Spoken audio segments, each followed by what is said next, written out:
जय Hind warriors, welcome to Khan global studies. तो students, super serious English में आज हम सीखने जा रहे हैं कुछ बहुत इंपॉर्टेंट फॉरेन वोकैबुलरी।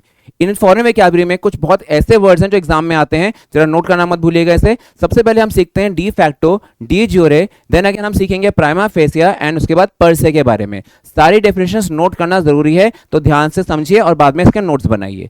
सबसे पहले शुरू करते हैं बच्चों। अपने पास बनता है डी फैक्टो का मीनिंग। सबसे पहले कुछ क्वेश्चन आया कि डी फैक्टो क्या होता है सर।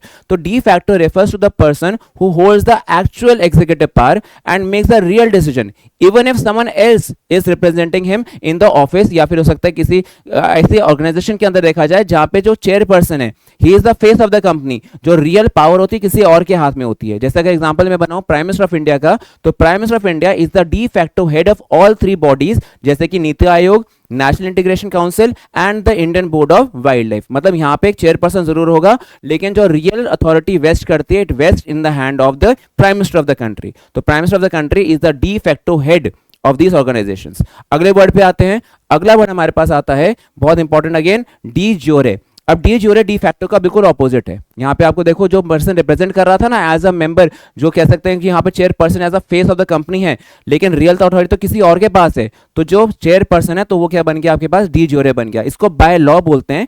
इस पर्सन के पास में basically he is a leader who holds a legal title.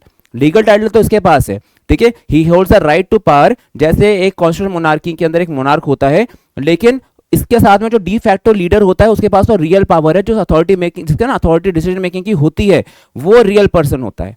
अब देखो यहाँ पे एग्जांपल समझो, the president of India is a de jure head. यहाँ पे एक फॉर्मल हेड होते हैं ये, लेकिन अदरवाइज अगर प्राइम मिनिस्टर की बात करें, is a de facto executive. मतलब decision making is in the hands of the prime minister, not in the hands of the president of India. तो ये चीज बनता है आपके पास de jure and de facto के बीच का डिफरेंस। और भी ऐसे कुछ वर्ड्स हैं जो मैं आपके साथ में डिस्कस करूंगा। Stay tune for the next video. Till then take care. जय हिंद, जय भारत।